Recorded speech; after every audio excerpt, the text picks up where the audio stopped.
sa kanang tawa ganing dapat magbuhat niya in front of the class. Yeah, prepare yourself.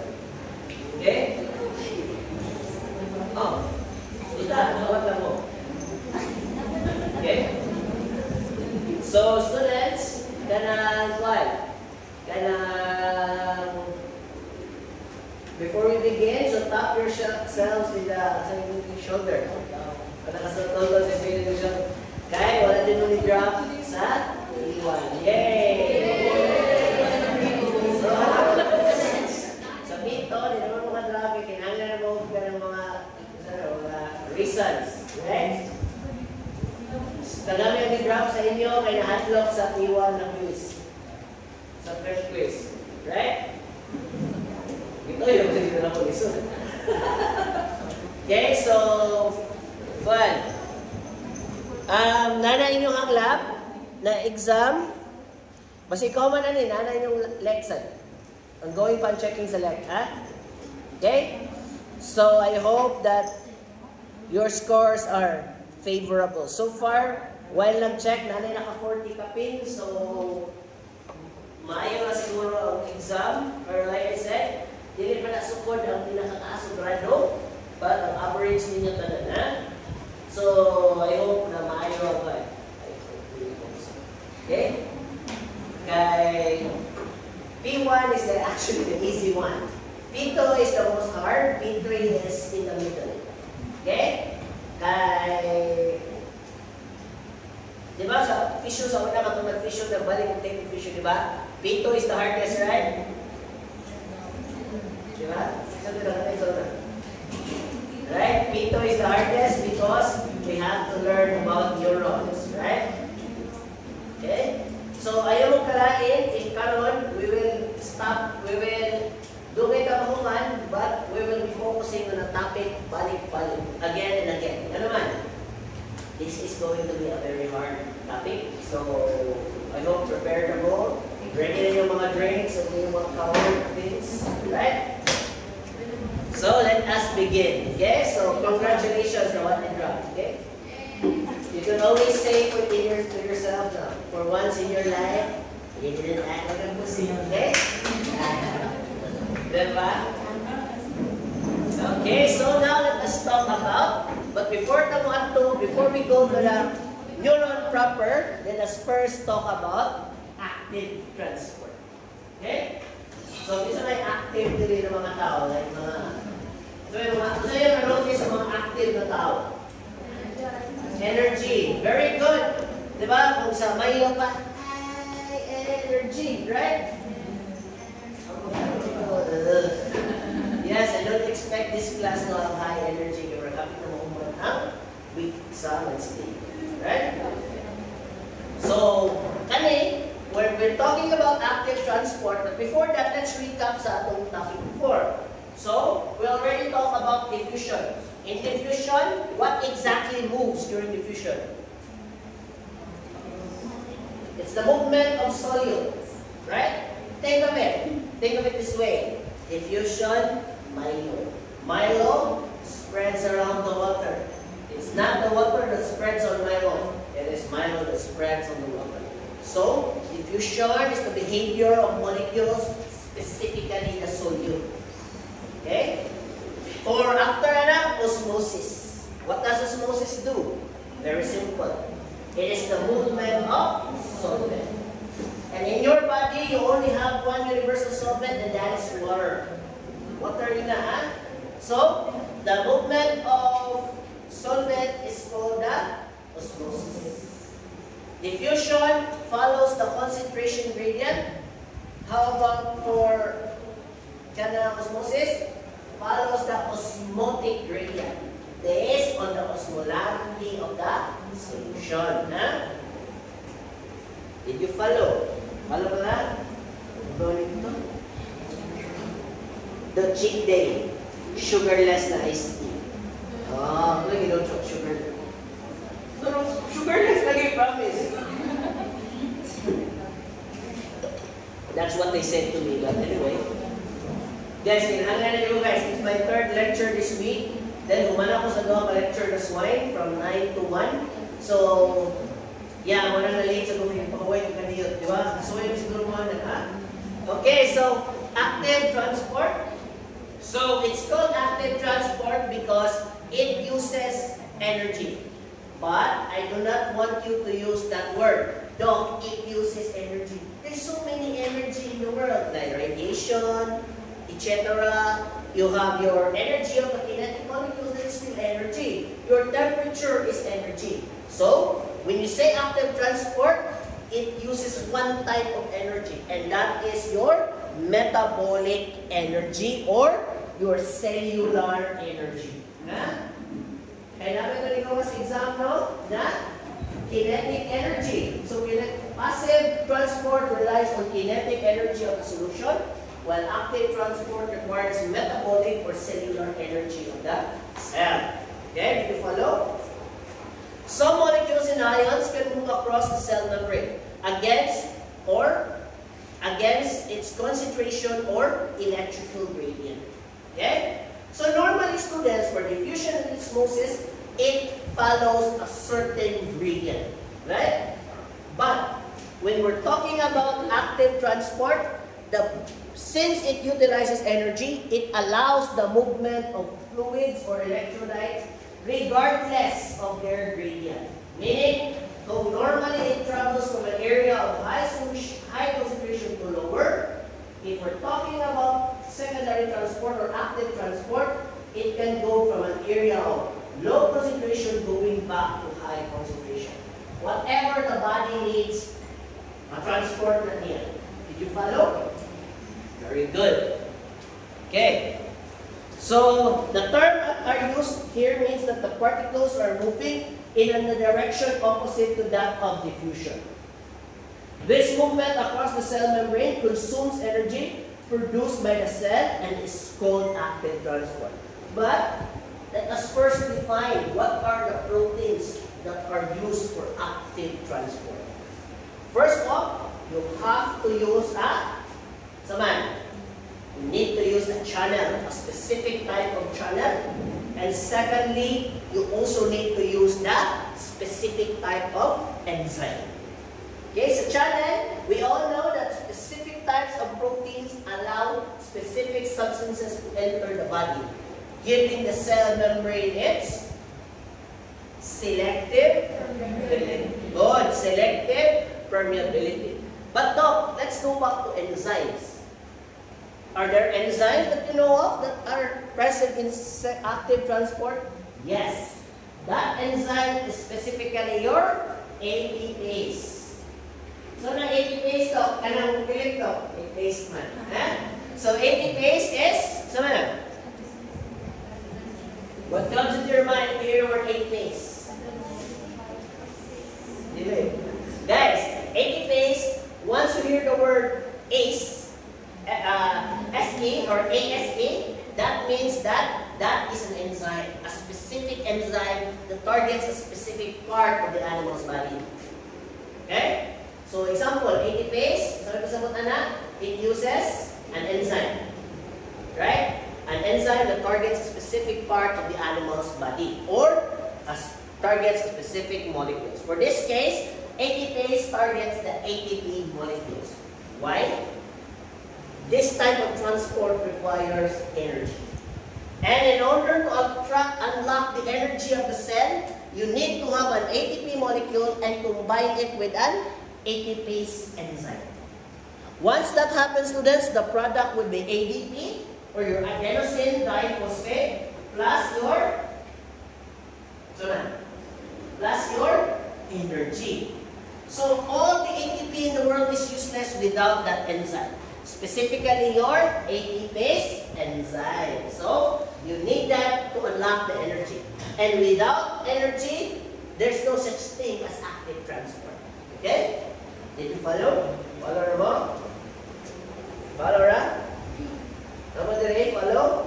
Very good. Let's continue. The best recognized example of a primary active transport system is the sodium-potassium pump. This pump is actually, by the way, naramay kopya sa mga libro, wala pa. Remind me to send it to you later. Actually, ako nag-improve mo, ako nag-compile, ang choir lang. Ha? So, sige, remind me ha. Guys, may yung remind mo. Always i-chat ko ba? Ha? Okay. So, this pump is what? The enzymatic activity of this protein permits to hydrolyze ATP. Meaning, once galing ATP comes in contact with ATPase, one of its phosphate heads becomes hydrolyzed. And once it becomes hydrolyzed, it becomes, it unleashes its energy. Right? Energy.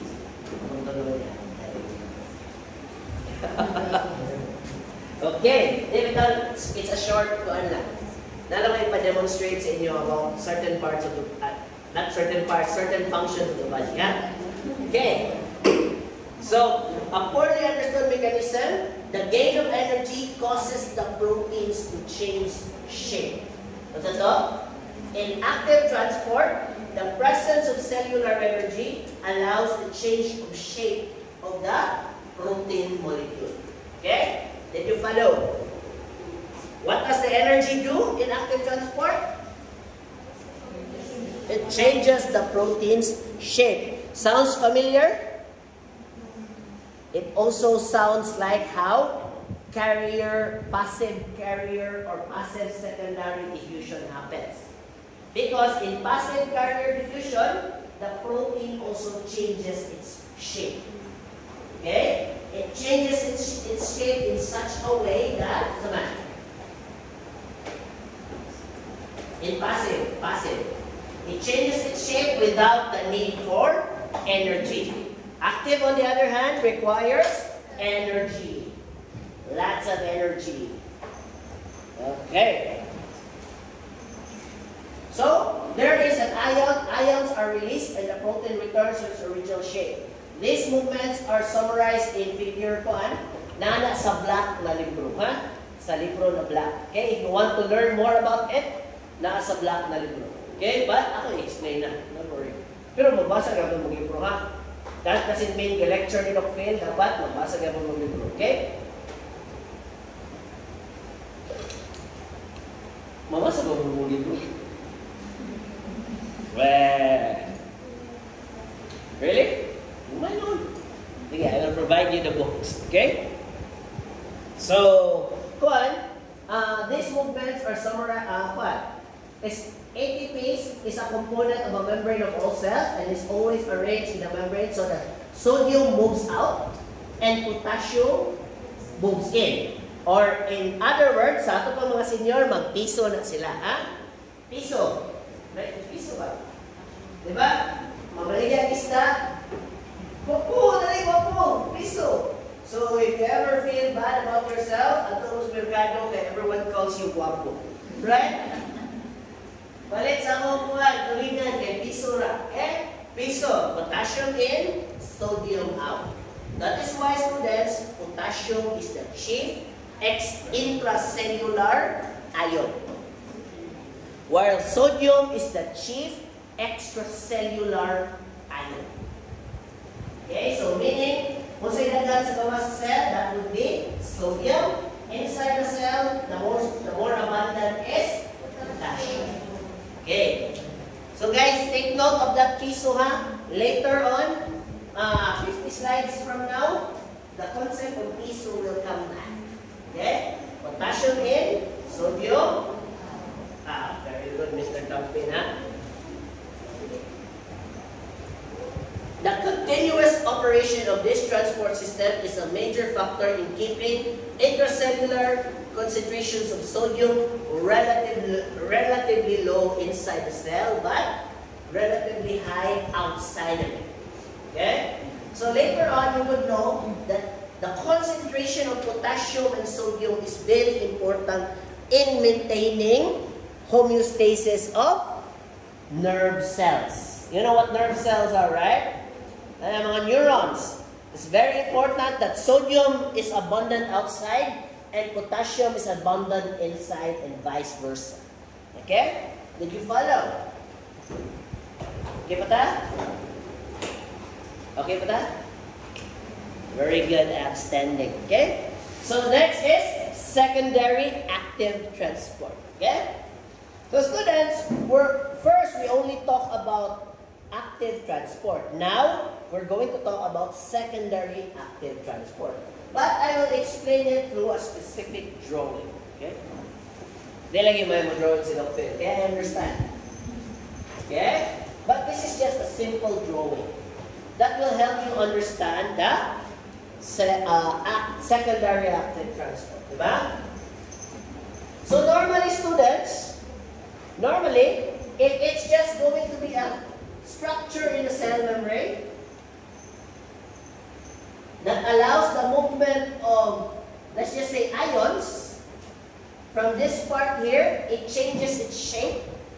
So think of it as active transport as like a gate. Gate ba? Gate. And as the protein changes its shape, it opens its gates, allowing the molecule to enter right away. Okay? But we're going to talk about secondary active transport. So, let's think of it this way. So, if this is the cell membrane, and this is the transport or the channel, anyway, we can't have it all, right? So, just think of it this way, guys. In secondary active transport, in order for you to pass through this channel, you need to be circle in shape. Circle lang ha. Don't complicate it. Just think of it. Circle. So only circular objects can pass through here. Okay?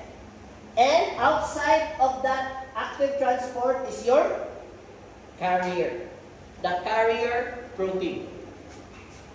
So the carrier protein is obviously a circle. Normally, the carrier protein on its own can readily enter the cell because it's a circular object, right? Guys, dili yun na sila circle, ha? This is just an analogy. Ha? So, this is a circular object. Normally, it can easily pass through this transport system, right? After that, here, this is a sodium, let's just say a sodium transport system or not sodium, glucose. We're going to transport glucose. And Lockefield like stars, so ang atong glucose is star. Right? Normally, glucose cannot pass through the cell membrane, right? Why? Because it is more than 100 Daltons. Isa pa? Large. It's quite large. Isa pa? It's a very complicated molecule. Diba? Normally, only simple molecules that like oxygen and etc. can enter your cell membrane. But, imagine daw, sa kadako si glucose, oxygen is just O2. Glucose is C6H12O6. Right? So, you're going to need a channel. Right? You're going to need a channel. Unfortunately, the channel only allows circular objects to pass through. Right? It doesn't allow what? It doesn't allow stars to come through. Right? So, what happens? So, we're going to talk about secondary active transport. What happens first is ATP is generated, or ATP enters this area here. It unlocks its energy.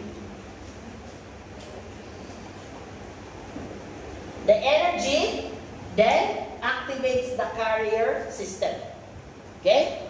And always remember, students, in secondary active transport, you use energy, and how many things get in the cell? 2 things get in the cell. That's why it's called a secondary active transport, because the carrier normally can enter the cell, but in order for it to bind to glucose, it requires a secondary transport. Meaning, carries sodium or potassium. Okay? So what happens is, the carrier binds to the glucose using a potassium or sodium ion. What's that? The carrier binds to the glucose using either a sodium or potassium ion. Students, Doc, where does it use potassium and where does it use sodium specifically? It depends on which part of the body we are talking about. If you're going to talk about the GIT, in order to absorb glucose in your GIT, you need sodium. But other parts of the body, other cells like your brain also requires glucose, right? Brain, pancreas, etc. It uses potassium. Okay? Very good. Okay? So what happens, Doc, if it's already inside? So they make a complicated molecule. Something like this. So, they make something like this. See? Kita mo? So, sa may nabantayan, ano yung molecule? It's a circle. Glucose is inside, sodium is inside. Because you cannot make sodium bind to glucose, or you can't make the carrier protein bind to glucose without sodium. Okay? So once this is created, normally it's round, so it can easily enter the intracellular space. That's it. Did you follow? Follow na mo? Doc, another thing. Doc, ano may gamit sa energy aside from creating the carrier or activating the carrier? Okay? Remember, students, that where should glucose belong in a healthy animal? Should it be found inside or outside the cell? Inside. It should be inside, because if it's outside the cell, that is called diabetes. Okay? So, normally, glucose is high concentration here, right? If you're only going to rely on simple diffusion, the glucose will come out of the cell because it has higher concentration to an area of lower concentration, right? How about but because you are using active secondary transport, regardless of the concentration of glucose elsewhere in the body, it could easily move into this area here. Okay? Did you follow? Should I repeat the explanation? Sure. Charge and okay? Pero come on, did you follow? Which part appears confusing?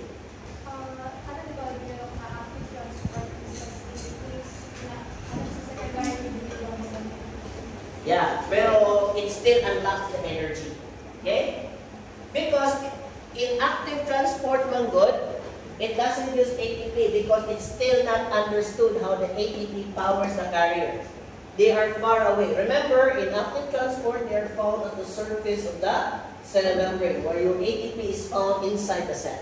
Okay, it's not yet understood why it does that. Okay, but it's given that it's a form of active transport, so it uses ATP. Okay, it uses energy. Anybody else? Asa pa more confusing? Did I answer your question, Ms. Kohan? Very good. Come on na sa likod.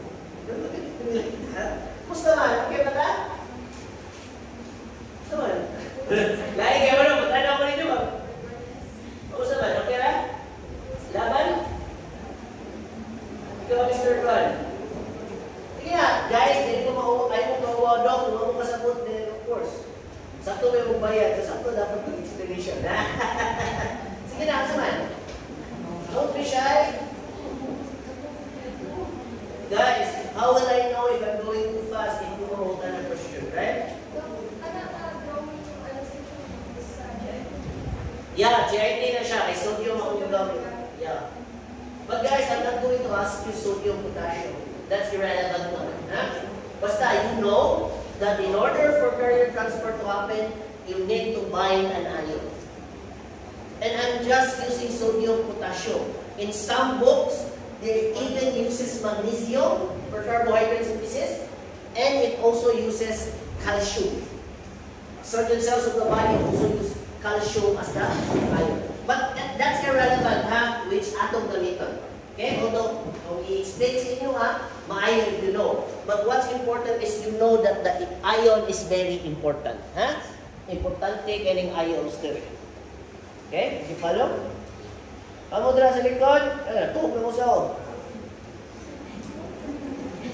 Okay, mata, kita na yawa sa motor. Wag yapon. Allah. Pilay gasto na. So, tabangan din kayo. May quarters to fail. Okay? How about kamo sa likod? Kaya mo, did you follow? Follow bantay sa imong tando Okay? Come on, not confused? Sige, balik ko lang explain na. Okay. So, going back, it is a form of secondary active transport. So, it uses energy, and that energy does two things. One, it allows it to fight the concentration gradient, meaning you can move substances regardless of the gradient. Kay normally students, your cytosol is rich in glucose. Your extracellular environment, unless you have diabetes, is not that rich in glucose. But because of the active transport system, regardless of the gradients, you can move glucose inside the cell. Okay? And secondly, that energy activates the carrier. Okay? It activates the carrier. It takes one ion of sodium or potassium, regardless, and it binds it to the molecule. Once that happens, students, it will take on that molecule and allows it to enter the inside of the cell. That's it. Ako lang yung drawing para you can easily understand and analyze it. Okay? Any questions? Alara? So again, can I continue? Okay. So I just already explained this part. The uptake of glucose from the lumen of the intestine and the lumen of the renal tubules. So ang gigamit niya is renal tubules. Okay? By the epithelial cells is an example of secondary active transport. In both types of epithelial cells, a membrane protein that acts as a carrier is found at the portion of the cell membrane facing the lumen. The protein is capable of binding to glucose and sodium at the same time. But it really needs glucose and sodium. Okay? Simultaneously when both are in the lumen. Okay? Did you follow? This protein is capable of binding sodium and glucose simultaneously when both are in the lumen. After both sodium and glucose are bound, so meaning they have to create this complicated web here. Guys, it doesn't exactly look like this sa microscope, I'm just making an analogy, okay? So, our bound protein changes its shape so that both are moved outside of the opposite side of the cell membrane. Okay, did you follow? Okay, Pata? Follow, Ra? Okay, Pata? Masabot mo, sabi mo missing. Smiling means yes. Okay? So, let's continue. So, active or passive transport. So, like I said, I would like to reiterate the difference between active and passive transport. Okay? So, when it comes to gradient, which type of transport follows? Active or passive? Passive. The one that opposes or disregards the gradient? Okay, very good. Which one uses cellular energy? Which one uses kinetic energy? Passive. See? Okay? So, this is the more detailed classification. So, in your diffusion, you have simple diffusion. Example, a good example of simple diffusion, oxygen, right? Whereas oxygen, it depends on its gradient. And it can easily pass through without assistance from proteins, right? The next one is facilitated diffusion. Facilitated diffusion comes in the form of membrane channels that are passageway for molecules, and you also have your facilitated carrier, or the use of carrier proteins that change shape without the need for energy. Okay? And the last one is, of course, active transport. You have your simple active transport, and you have your secondary carrier transport. Okay, did you follow? Okay. So, this transport can move glucose against its concentration gradient because of the potential energy of the concentration gradient for sodium. Recall that low intracellular sodium concentration in a cell is maintained by continuous. Guys, let's skip this slide first. We will discuss this when we reach membrane potential. Okay? But before we go, just take note that in order to maintain the sodium-potassium levels, it requires continuous use of metabolic energy. Okay? Metabolic energy. The proper concentration of sodium and potassium within the cell requires the use of metabolic energy. Later on, you would know why. Nabunta pa sa active when you reach membrane potential. Okay? Which one? In order to maintain ideal concentrations of sodium and potassium requires the use of proper metabolic energy. Okay? So good. Guys, don't worry. Just remember it for now. Just write it down. You will appreciate it later. Just write it down. Utang nilok food. Okay? So, in order to maintain proper concentration in sodium and potassium in certain cells, it requires the constant use of metabolic energy. Okay? So, okay pa ta? Let's move on to the next topic.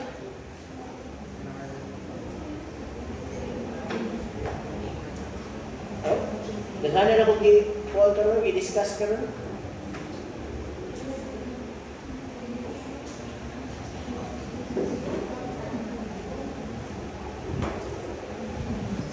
Nakuha na ninyo na-download na ninyo yung PPT?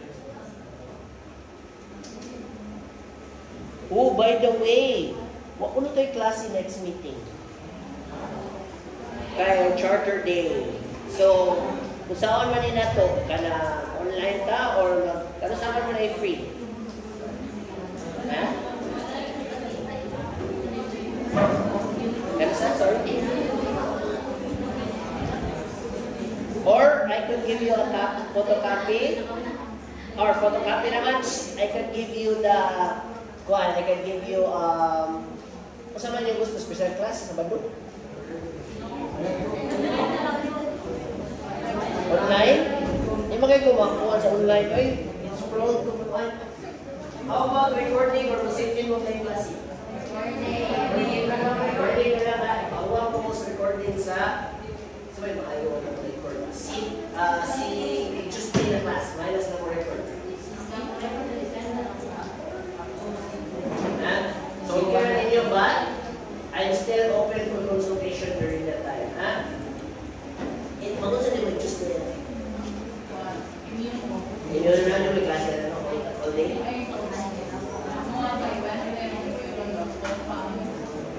Anyway, if ganahan mo, ang klase mo pa na Monday or Tuesday, you can also sit in. Then, kung hindi mo mag-record, kasi sir na, sige kong tanaw sa kong video, bumalik na mo na. Hey, I'll shoot you! Okay. Sige, kinalikod mo lang volunteers na to. Sige ha. Dere mo na slide na ako gamito. Ano niya na lang.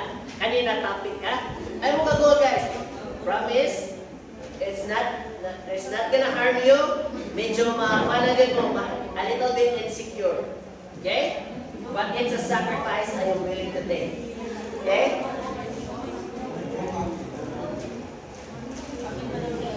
Wala, what's your appeal? Ikaw, ganun ka mo appeal? Okay, so student, listen. So today, before we discuss the control system mechanism of the body, we still first need to know how the body gathers information around its environment. Okay? So today, we're already starting the great topic of neurophysiology. Okay? Ito ang favorite topic, di ba? Ano ito nakabalik ng issue? Di ba? Ito yung favorite topic na. Murag ang sayo na dyan nino ang parts of the brain. Pero kaning mga neurons, but guys, magawas din sa board. No joke about it, ha? Huwag pa may kasuway ng board exam, huwag ni kawas ng topic.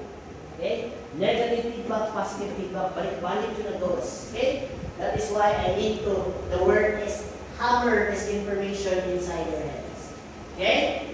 Kung ikapoy mo, mas ikapoy mo, kay katulong na yung lecture na ko, ha? So, that's okay.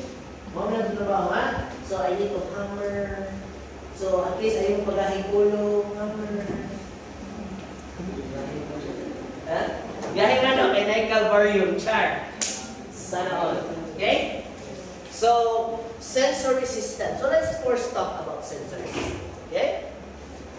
Sensory system provides animals with essentially all the information it needs they have about their external environment. Okay? So, students, sensory system, your brain does not actually feel anything. Kabago mo, anak? Your brain does not know that the room is bright. Your brain does not know if it's hot or cold. Your brain does not know if it's painful or not. Okay? The brain relies on body parts called sensors. What are sensors? Sensors are parts of the body that pick up subtle changes in the environment. Sensors are parts of the body or units that pick up subtle changes in the environment. Okay? Does it have to be your external environment? Also, it has something to do with your internal environment. Example, si Mr. Angel kay gutom na. Maka-feel siya, oh, i-ate akong tiyan. I-ate sa akong tiyan, sa may metabo. Sa may metabo, sa pag-ate sa tiyan. So, naka-feel siya, oh, sakit akong tiyan. I must be hungry. Char? But her brain does not know na wa ikaon si Angel for a few kwan. He has to rely on sensors found in the internal environment in order to notice the subtle changes. But no, if it picks up the subtle changes, what do you call those subtle changes? What do you call those subtle changes? Those subtle changes, students, are called stimuli. Stimuli. So, it is the job of your sensor to pick up the sudden changes called stimuli. Okay? So, let's continue. So, the sensory system of all kinds depends on specialized sensor receptors that respond to stimuli, either environmental stimuli or stimuli arising inside the body. Different sensory cells respond to different stimuli and they vary greatly in sensitivity. Okay? So they vary greatly in sensitivity. Okay? So the ability to pick up those small information is called to pick up the changes in the environment is called sensitivity na rin. Sige na nyo magtandog. Kailangan nyo muna mo maminaw na ko, ha? It is called your sensitivity. Okay? In order for that part to become a sensor, it needs to pick up that minute changes. And in order for it to pick up those minute changes, it needs to have sensitivity. Okay? Diba, mga inyong generation rin, we need to have sensitivity in the workplace. Right? Like mga world culture. Very well. Woke people, I do not like work. I practically destroy work. Okay? So, kung di na ako mag-picture, mag-Donald Trump impersonator na lang doon. Okay? We will give the Philippines 90% tariff. President William is such a hard nation. Never met someone like you before. No? Or what? If that anime, then can I have Donald Trump impersonator with that? Then, I shall use my hands, my very manly hands. Sige naman, buloy kayo. Go on. Pamaling mo lang naman sa rin. Stressful ba yan? Pag-on, di ba? Stressful ba yan maging leader of the free world? Char. Okay, so what? Sige lang, one of these days, I will also get my Christopher Walken voice. Mag-practice ko ng summer. So, kaya naman Christopher Walken, wala. Wala, saan mo yun? Okay? So, it needs to have sensitivity. So, first I must define a stimulus. In physiology, a stimulus is a detectable change. A detectable change in the physical or chemical structure of an organism's internal or external environment. Okay, so it could be physical, it could be chemical, regardless, the type of change that happens is called a stimulus. Diba? I already established that. The ability of an organism or an organ to detect external stimuli that an appropriate reaction can be made is called sensitivity or excitability. Meaning, the ability or the way you react towards a stimuli is called excitability. Diba? Let's use it as an analogy. Okay? Muagi ang kuwan. Isang tingalan mo? Tingalan mo ka? Ha? Jin? G? G? Okay. So, si Muagi ang crush ni G, right? Ma-excited siya. Diba? Pag-agis, ayan crush na 5 meters away, after a short moment of time, niaging 1 meter away na lang siya. So, G reacted because there's a change in the crush ni Google. So suddenly G becomes excited. Meaning G is excitable. Isa na yung buya-buya mo. Kapag-katawas mo na. Okay. So sensory receptors can receive information from outside the body, as in touch, receptors found in the skin, or light receptors in the eye. Okay? Or, ano ng light receptors, pang grade 3 man, photoreceptors. You must sound like a scientist, right? So, the stimulus are always picked up by sensors. Okay? The types of stimuli, mechanical, thermal, and chemical. Some endings respond primarily to one type of stimulation, whereas others endings can detect all types. By the way, mechanical and thermal is acceptable, but let me add something else, right? We also need to add electromagnetic. So, electromagnetic. A good example of your electromagnetic stimulus is, your vision. You see light. Light is not mechanical or chemical. It is electromagnetic. Right? Electromagnetic. Okay. We'll be here till 7. Okay? So students, chemical substances produced by the body that excite pain receptors include bradykinin, serotonin, and of course, histamine. Right? Don't worry, we will discuss more of this when you reach your pharma. So sa pharma na lang yung bahala na lang yan. Okay. So components of a stimulus. Okay? So a stimulus or physiological variable, the change is the item to be regulated. Variables in the broad sense is a value that changes, varies, or changes. Diba? In your high school research, bakit pa kayo mamingin? Independent variables. Malay mo, independent variables. O, kasi na gusto ko, dependent variables. But do you know what a variable is? Do you know what a variable is? If you study kayo guys, if you're going to make research, you need to quantify the variables. So, ito sa na. The change needs to be quantified, right? Temperature is quantified in 3 ways: Celsius, Kelvin, and Fahrenheit. I don't know the others. Okay? How about pressure? Pressure is quantified in 3 ways: bar, M means G of ATM. Ang ATM rin yung ganahan kaya maghatag ng kwarta. Pero, honestly, what does ATM mean?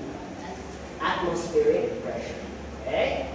So, like I said, every stimulus needs to be quantified. Ha? Importante kayo ni sa zoonotics. Listen, you need to quantify everything in your zoonotic. Temperature, you should be familiar. Stimulus, light, needs to be quantified as well. Do you know how to quantify light? Bakit? Mga tanong ang gagawa ng production. How do we quantify light? Yeah? How do we quantify light? Let's ask from the people at the back. Sa inyo ang product. Isa may manariyay din eh. Isa may manariyay din. Manari ba? Manok. Isa may cockfighter din eh. Ikaw. How do we quantify light? Diba? May mo ito. Suging manok na. Suging manok ka. Di ba mo kawali yung si manakong na. Yeah, bali mo kabaw. How to quantify light? Hello, saan? Diba mo guys? You can actually manipulate the reproductive system of the chicken by using light. Question, what type of light? What kind of light? How much light? So how do we quantify light? Honestly, so students, light is quantified in the way of lux. Lux. Lux. L-A-U-X. Di na magawa sa examas, bibiyara na para ma-percolate in yung brain. Mana, magtrabaho na mo like Dr. Phil, magtrabaho mo sa farm. Like one time, lingon, oy, bati ang sperm output ako on board. Sige, Dr. Phil, expose it to 50 lux of light for 18 hours a day for 3 months. Okay? Wala, hindi na, kailang lux, kasi na-lux to, hindi na. Okay? So, you have to know to quantify variables, ha? So, variables can be quantified. Okay? Let's continue. Sensor, okay? Sensors or sensory receptor is the cell or tissue or organ that senses the change in the stimulus of the physiologic variable. For example, sensory nerve endings in the skin sense a raise in body temperature, and specialized cells in the pancreas sense the decrease in blood glucose. Okay? So, a specific cell inside the sensor is actually sensitive and excitable towards the stimuli. So, as a veterinarian, as a veterinary student, you should know what are those cells that are sensitive and excitable for every sense of your body, for the animal's body. Okay? So, sunod na. So, first little target is open the egg. Open the egg. Ano na itong mga sensors ha? For now, sensors ang sa ha? Okay, now let us discuss control centers. Okay? Going back to what I said, does your brain know you're hot? I mean hot, init ha, dili hot na sexy ha? Okay? Dr. Phil doesn't want to get fired. Okay?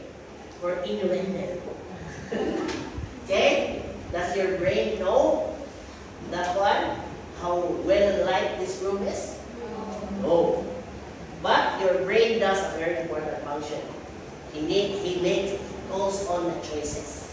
Your brain makes the choices on how you should react to your stimulus. So going back to Miss G. Ano ba? Going back to Miss G. So niagi ang crush, right? Kuhaan pa siya, sensitive pa siya. Bantay mo siya, ay, niagi. Diba? So may tapuan na, when her crush passes by, something goes in her brain. Oy, niagi ang crush.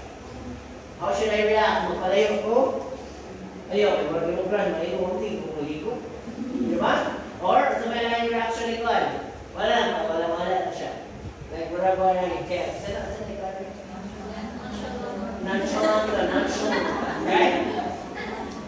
The way she reacts to a stimuli is decided by the control center. Okay? Or, worse, di na siya crush, madagal na siya credit. Don't do that. Okay? So, madagal na siya credit. Okay? So, how you react towards stimuli is regulated by your control center. Okay? So another good example of this. Example, if I were to hold on to this something and it's extremely hot. So, my hand picks up, the sensor in my hand picks it up, sends it to my brain, and my brain tells you, "Ooh, do not touch that, it will destroy your hand." Right? So that is the good example of a control center, right? Bantay mo lang mga reflexes, right? Diba? Sinong fail sa una, nabayo yung approach. Ito, scary yung fail. Diba? Like, Chuck Norris moment. Anyway, so that is what you call specialized control center. But don't worry, when we reach parts of the brain, we will map each control center and its appropriate function to the body. Okay? Next is the effector.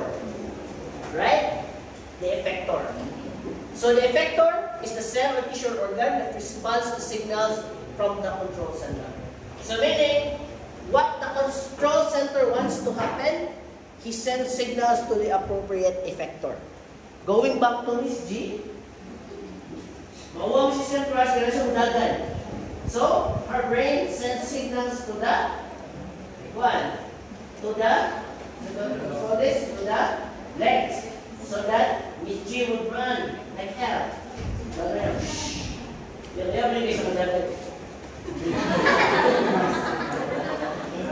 Okay? Guys, dapat as a batch though, before makuha na kasi pag-video mo na.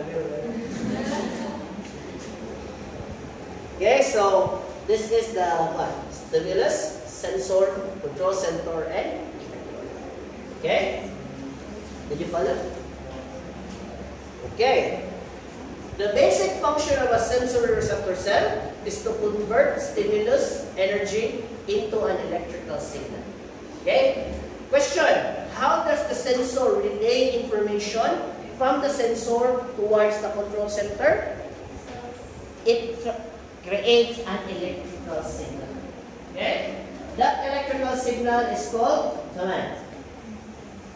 that process is called sensory transduction, where your sensors creates signals towards your control center. So a good example of this, guys, is your glaucoma. You know what a glaucoma is? Glaucoma is an abnormal condition where there is a sudden increase in your intracranial pressure or intraocular pressure. So what happens if you get glaucoma? The back of your eye increases its pressure to a point that it crushes your optic nerve. And when your optic nerve is being crushed, your optic nerve is the connection between your sensor and your control center. That is why people with glaucoma, their eyes are fine, but they suddenly lose vision. Because the part of the one where the electrical conduction happens, or sensory transduction happens, is damaged or destroyed. Okay? That is why, students, unfortunately, I have encountered sa una, na ako nakita nyo kayo, right? People can be sometimes very prone to animals. Yan gapak ko yung, kaya naman, dos por kaya naman, kawayan ba? yan yapak na ikaw diri, nabutang yun. Hindi na siya kita. Okay? Na-destroy ang parts ng eyes that does the sensory conduction. Okay? Did you follow? Follow, right? Okay. So, the different receptors in the body. Okay. Gaman na ni. Ganyan na, gaman na ni. Last. So, the different receptors in the body include your mechanoreceptors. Pwede na ko na-erase yun, guys. Pwede na ko na-erase yun. Okay. So, first up is your mechanoreceptors. They're responsible for your touch. What organ is primarily involved in touch? The skin, right? Touching. Right? Touching. Ikaw, kasi ito mo. Diba? If I touch you, you feel the pressure. If I were to pinch you, you also feel the pressure. You know why?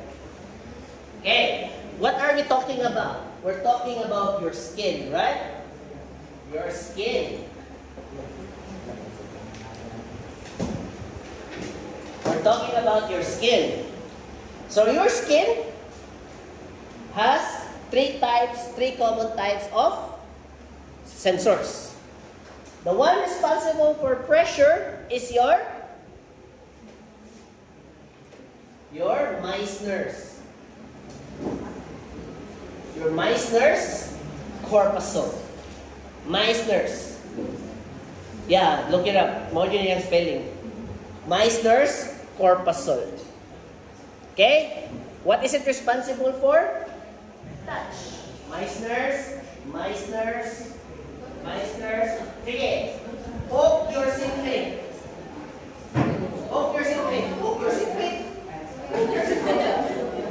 Oh, tell them Meissner's.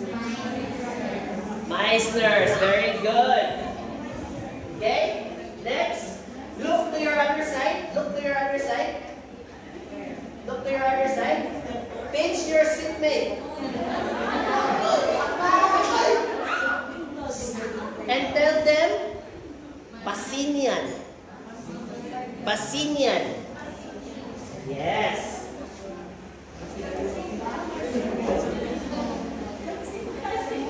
Pasinian.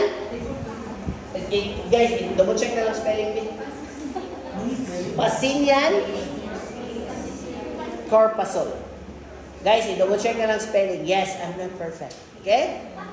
So, Pasinian corpuscles. You pitch your classmates and tell them Pasinian. Okay? And lastly, the last sensor, you get something called, you put it on your classmate's arm and you say, naked nerve endings. You know why naked nerve endings can detect temperature? Because they're naked. Okay? You see what I did there? So naked nerve endings, that is your one. That is responsible for temperature. Okay. Naked nerve endings. Next, I think those are the three things that are commonly associated with kanang. Your sensations in your skin is just a combination of these three, right? Next is your vestibular. Gusto ito ang unang volunteer. Dali. Kuan.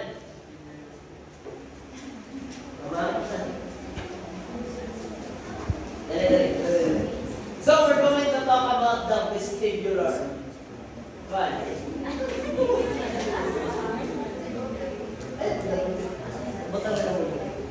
Okay. So, kisang ilan mo?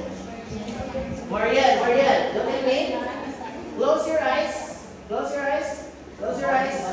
Then, spin around. Okay, open your eyes.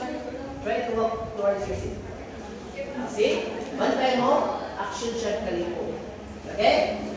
That is your vestibular sense. That is your sense of balance. Right?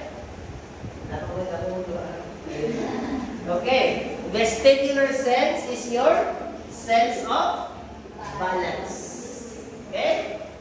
Where is it located? In your ears. In your ears, right? That is why if you have problem with your ears, it's going to affect your balance. Okay? So ears, di ba? Kaya kita mo ni Fernando Po. Do you know Fernando Po? Sa ibatan ni Fernando Po. Di ba? Bantay mo ni Fernando Po because he's making his opponents off balance. Okay? Yes. So, ladies and gentlemen, if you are found in a corner, then the trap na mo, remember what Doc Phil said, okay? You take your both arms and you... But don't do it out of banana, that's a crime. Okay?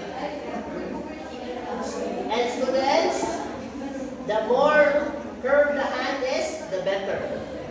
Okay?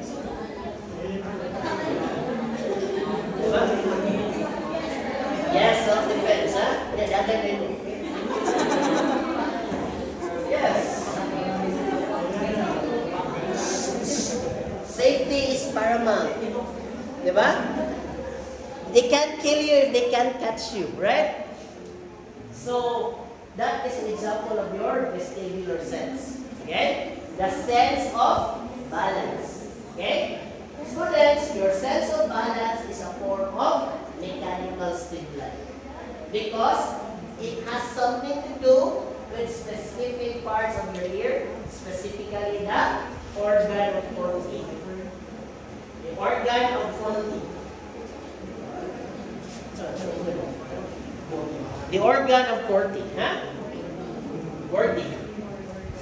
Corti. C-O-R-T-I.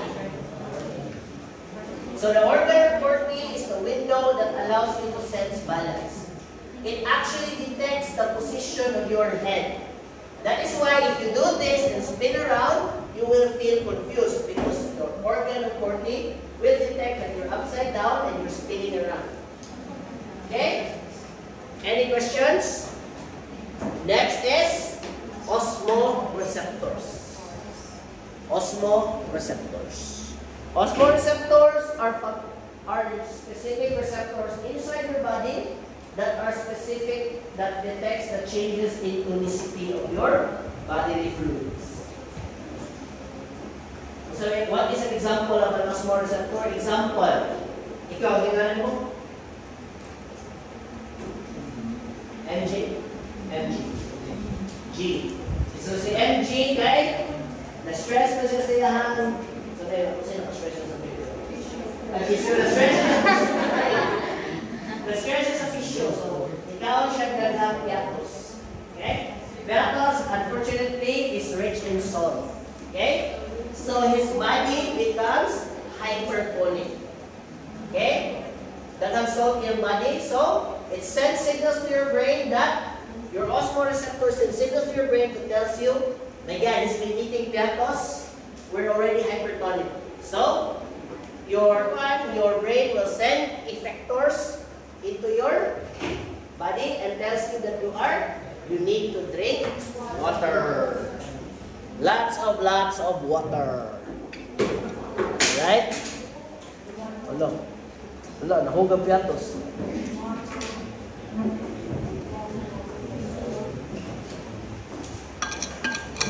Okay. Next is your auditory receptors. Okay? What? Of course, it's auditory from the word audit. Meaning, it is your sense of hearing. What is sound anyway? Waves? Waves of what? What is sound anyway? No, what ko say sound? So sound are waves that are traveling in the air. What's that? Sounds are mechanical waves traveling in the air. Okay? So since they are waves traveling in the air, that is why students, the phrase that tells you in space, no one can hear you scream.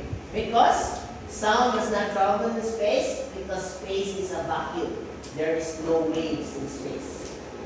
Okay? So sa ito, may natin ka.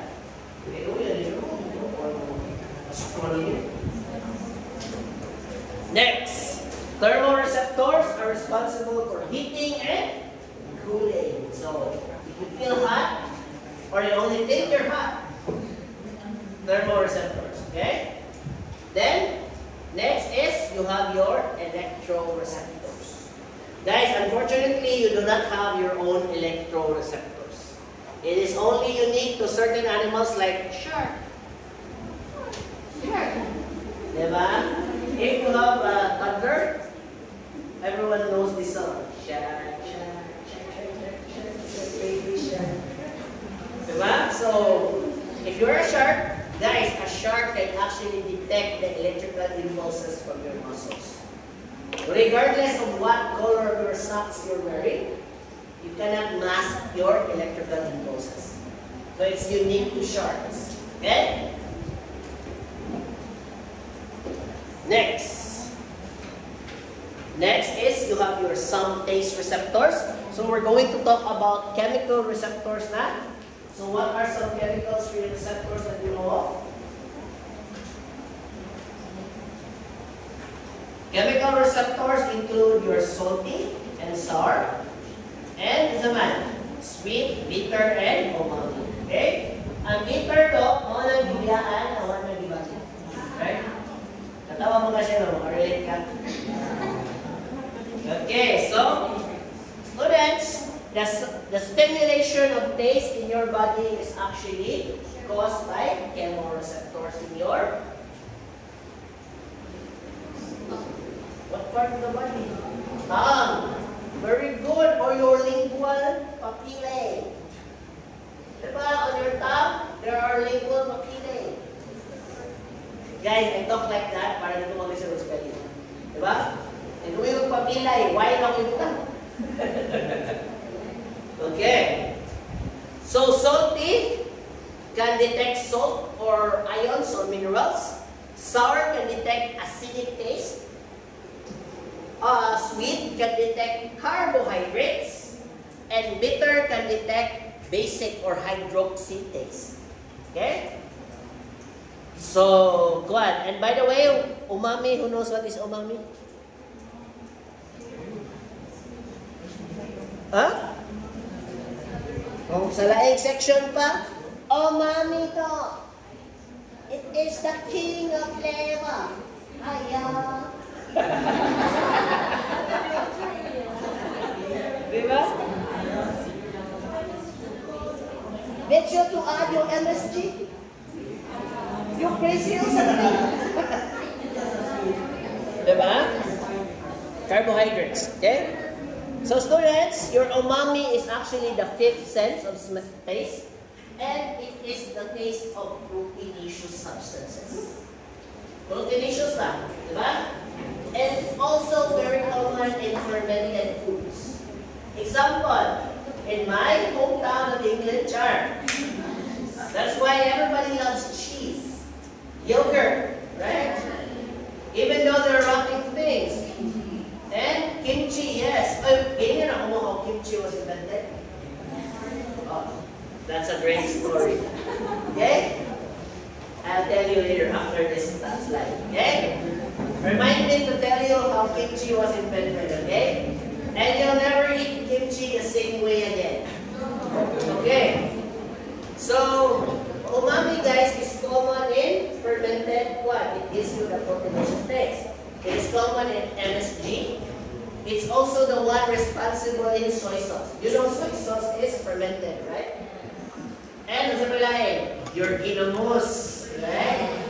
The fermented fish and the fermented fish guts, right? Or everyone's favorite, ang hipon, fermented shrimp paste, right?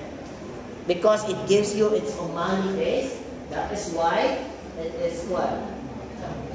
It's a great one, okay? Next is olfactory. Olfactory, students, is just to sense the chemicals in the air. It's only to sense the chemicals in the air. Right? Although not all animals smell with their nose, some of them smell with their tongue. Right? Now, what's a snake? Yeah, that is a form of olfactory senses. Yeah? And lastly, you have your photoreceptors. What part of your eye is sensitive to light? Iris. Guys, iris is the one that closes and opens your eyes. Especially your xenia rezonius. What part of your eye is sensitive to light? Sige na, kainom ko mo sa? The retina. Very good. The retina. Oh, by the way, before we go further about the retina, why is spicy not there? Because spicy is not a taste. It is the stimulation of your, it is the stimulation of pain receptors in your tongue. Did you know how we discovered spices or how plants discovered spicy things? How? It works like this. Listen. Haven't you noticed, students, how the reddest pepper is also the most spicy, right? Yeah, you know why? Spiciness is because of a chemical called capsaicin. Capsicum is the genus of peppers. Capsaicin is the chemical. Okay? That capsaicin, students, is irritating to mammals. You know why? Because once a mammal eats a pepper plant, its seeds are dead forever. What does that mean? Like a cow eats a pepper plant, it could never germinate. That is why the only animals that are able to eat peppers are, no, they're not humans, it's actually birds. Birds are immune to capsaicin. Because they do not have receptors for capsaicin. Okay? So what the plant did is that it wants birds to eat its fruits. The pepper is a fruit. Yes, for germination. And it doesn't want mammals to eat the fruit. But unfortunately for the capsaicin, it backfired. Okay? But it also made the plant the most popular plant in the world. Diba? Wars have been fought for spices. Okay? Hey, even the Philippines was discovered because of spices. Yes. Conquistador. Okay? So students, your retina is made up of two types of cells. You have your rods and your cones, right? Always remember, students, cones hold up ice cream, right? And ice cream comes in multiple colors because cones are responsible for color. Okay? So responsible sila for color. Next is your rods. Your rods are responsible for your black and white images. Okay? So it pays to study which animal can see color and which animal cannot see color. So example, ngayon sila, dogs are colorblind. I'm not relate that. Ay, kung ano na-establish, kung mabilis sila makita na ko, it's still under study. But for the record, diba, dogs are said to be colorblind, right? Meaning, dogs do not have cones. Instead, they have a lot of rods in their retina. Okay? The retina, students, is also the nervous part or the excitable part of the eye. Okay? Any questions? None? Next is, ito na yung sunod. Magnetoreceptors or magnetic receptors. Okay? So magnetic receptors, they are common in migratory animals. So So ikaw man na ito, loan mo about kimchi, then let's have a short break. Okay? Okay. So, magnetoreceptors are because of, they can detect magnetic fields. Common in animals that are migratory. Example, storks. How do storks know that they're going to China? Or how do ducks, how do ducks know that they're going, how do geese know they're going to Canada? Right? Because they have magnetic receptors. A very good example of that is your pigeon.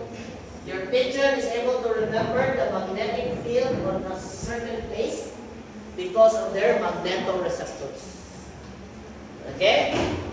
Any questions so far? So, siyempre mga tayo sa kimchi. Okay. So, ang story na, somebody also told me this, it's copyright, saying anyone of ha? I don't know how real it is. Okay? They said, do you know how the kimchi was invented? Right? Yes. During diba, you know that before the Philippines was invaded, Korea was invaded 5 years before. Right? Meaning, the whole of Korea was invaded by the Japanese before the Philippines was invaded. Okay? And because of the way Korea is made, Korea is a mountainous country, right? Na yung mga kita mo naman na yung sa kingdom, mountainous, right? It's a very cold and mountainous place, right? So once the Japanese invaded, the Japanese cannot fully invade Korea. Korea had to resort into guerrilla warfare. Meaning, it's not about clashing armies na. It was like guerrilla warfare ba? Ano ba si guerrilla warfare? Mga kanipuliro ba? Diba? Like a group of people will fight, then they disappear, then another group of people will fight in another place. So, what happened is, because of winter conditions in Korea, copyright na, nilaban na, ha? They say the ladies during Korean times, they would hide vegetables under their skirts. Okay? Under their skirts. And they would walk 100 miles just to feed the men that are fighting for their country. Of course, if I were your enemy, I would make sure my enemies don't get food. That's why I hide everything in my skirt. And they would walk for hundreds of miles just to feed the people who are defending their country, right? And of course, bacteria and fermentation happens. Walking for 100 miles is exactly a marathon, right? So, bu-ferment to ang mga vegetables. And once they leave it out, of course, hindi na makautan na. So they just leave it out there. And eventually, some of them realize that lamig man ang na-transportable. Even though they're not fresh, they're exactly delicious. Okay? About mga students, the reason why kimchi is sour, because of a bacteria called lactobacilli. You know lactobacilli, right? It's an acid-loving bacteria. It's also commonly found in the reproductive organ of women. It's a common commensal. So, that's how they say kimchi was born, I think. Right? But guys, I think it's just exaggerated, huh? Pero, when you think about it, a lot of things happen because of lactobacilli. Your yogurt, your milk, your cheese, still lactobacilli. Okay? So that's a great history lesson for you guys. Then how about the kimchi, huh? Huh? Oh, beer. Ang beer lahi. Beer is not because of lactobacilli, but instead it was because of single-cell fungi called yeast. Okay? So, have a short break.